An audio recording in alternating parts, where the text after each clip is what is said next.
Hola a todos, bienvenidos. Unas décadas atrás, una polémica un poco absurda acerca de si era posible el humor oficialista. Voy a citar lo que dice Alejandro Dolina sobre este tema, me parece que lo va a decir mejor que yo. El humor, sostenían los ortodoxos, implica siempre la degradación de un valor. Por lo tanto, toda acción humorística será siempre en contra de algo. De aquí se infiere la imposibilidad del chiste a favor del gobierno o del orden vigente. Los argumentos contrarios, y los cita, son: es cierto que el humor se hace siempre en contra de algo, como ya lo sospechó Platón. Para ser humor oficialista, bastará entonces con burlarse de la oposición.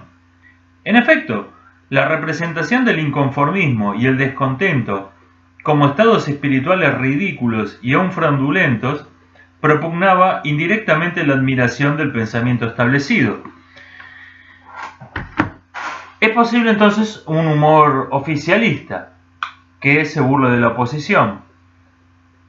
Vamos a hilar un poco más fino en esta idea, que es más interesante de lo que parece. Aristóteles dice que tanto en la tragedia como en la comedia hay gente que sufre, pero la reacción del público es distinta. Compadecemos el sufrimiento del héroe trágico y nos reímos del sufrimiento del personaje cómico. Aristóteles dice que esto se debe a un sentimiento de superioridad y de inferioridad.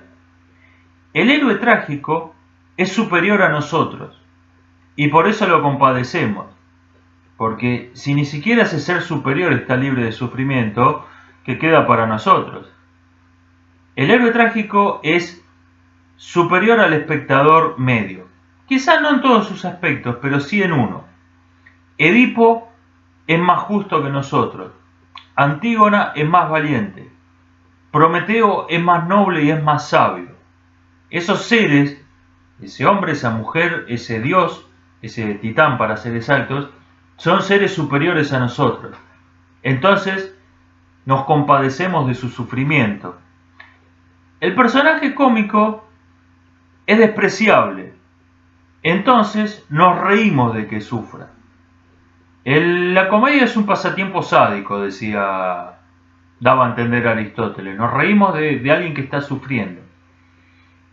Y nos reímos porque es alguien a quien despreciamos. Por lo tanto, su sufrimiento no nos parece digno de compasión.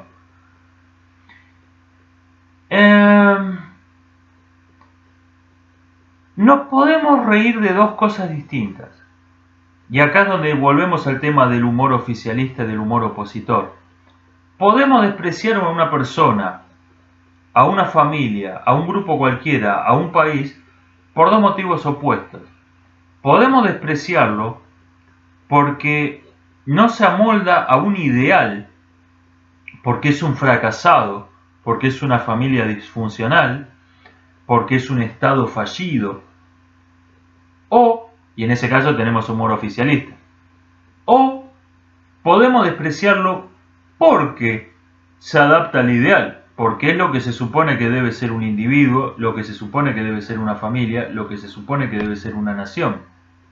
Despreciamos eso, y en ese caso tenemos humor opositor. Yo creo que hay dos programas de dibujos animados orientados a un público mayormente adulto que representan esto de modo insuperable: Los Simpson y Rick y Morty. Los Simpson, viéndolo desde este cristal que acabamos de establecer, en contra de la apariencia superficial, es que nos llevaría a pensar, bueno, esto es transgresor, esto es opositor. Los Simpsons son humor oficialista. Se están burlando de una familia disfuncional. Homero es un mal padre, tonto, es alcohólico, es violento. Marge es alguien que quizá tuvo talento en su juventud, pero está pegada a este mono con un empleo en una planta nuclear y es tan dependiente uno del otro y terminó convertida en una ama de casa mediocre con un peinado ridículo. Bart es tonto, es travieso. Lisa, que en apariencia es la única que trata con cierto respeto la serie, pero como alguien talentoso, pero en un entorno familiar y escolar totalmente mediocre, donde se elogia la mediocridad.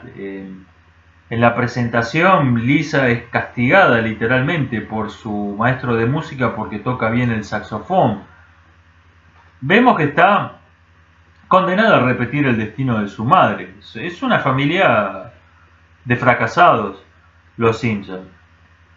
Y los guionistas se ríen de eso, se ríen del fracaso de esa familia.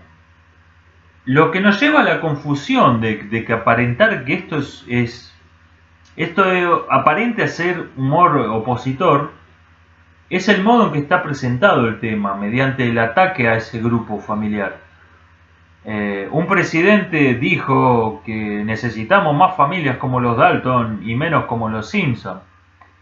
Y yo creo que se equivocó al creer que los realizadores de los Simpsons no pensaban lo mismo. Indirectamente, los Simpsons están defendiendo los mismos valores que los Dalton. Solo que los Dalton son un ejemplo y los Simpsons son una advertencia. Pero los dos están propugnando los mismos valores. Una familia debe ser esto, una familia debe ser los Dalton y no debe ser los Simpsons. En eso están de acuerdo Bush y Matt Groening, el dibujante y productor de los Simpsons. El humor opositor lo tenemos representado en Rick y Morty. En Rick y Morty tenemos no lo que una familia no debe ser, sino lo que se supone que debe ser.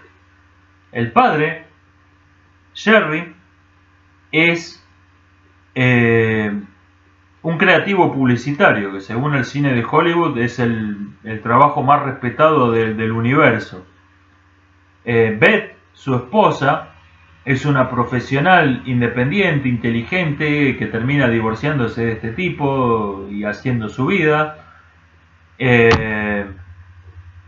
La hija mayor, Summer, es un strong female character, otro estereotipo de Hollywood. Encaja de maravilla en todos los universos post-apocalípticos, en el universo de Mad Max, enseguida termina convertida en una reina. En el planeta, el universo, no recuerdo, donde hay unas alienígenas feministas, rápidamente la incorporan, se convierte en una más. Es el ideal defendido en películas de Hollywood como La Mujer Maravilla, etcétera, etcétera, etcétera. Hay un nombre para ese estereotipo, es el strong female character, el carácter femenino fuerte, el personaje femenino bravo. Morty es una caricatura de Marty McFly de Volver al Futuro, que es el adolescente exitoso y entusiasta y libre, y etcétera, de clase media americana. Todos son ideales propugnados por Hollywood y todos tienen algo en común. Apestan. Son gente despreciable. No porque no se acomoda un ideal, porque se acomoda un ideal. Porque el ideal es despreciable. Esto lo tenemos todavía más claro en un episodio, creo que es de la tercera, de la última temporada, donde Rick y Morty van a un spa extraterrestre donde lo liberan de todas sus toxinas. El asunto es que eliminan también las toxinas psicológicas. Y el Morty desintoxicado es una representación del ideal al que tienden los libros de autoayuda, como libérate de las relaciones humanas tóxicas. Es un tipo que no tiene apegos familiares, no tiene amigos, se dedica a hacer negocios, a ganar guita, a ganar dinero, guita es un argentinismo, siempre una actitud positiva, optimista, no siente culpa por nada, no tiene... Es un personaje bastante creepy, bastante inquietante. Y sin embargo es el ideal que se abstrae de ese tipo de lecturas. Nuevamente, y en este caso es totalmente explícito esto, ese personaje es despreciable no por no amoldarse a un ideal, sino porque se amolda a un ideal, porque el ideal es despreciable, se está despreciando el ideal.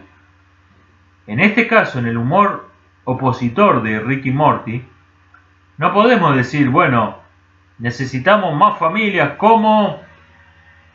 Porque en realidad la familia de Rick y Morty es la que se supone que es el ideal. Es una agrupación de ideales. Y no nos están diciendo,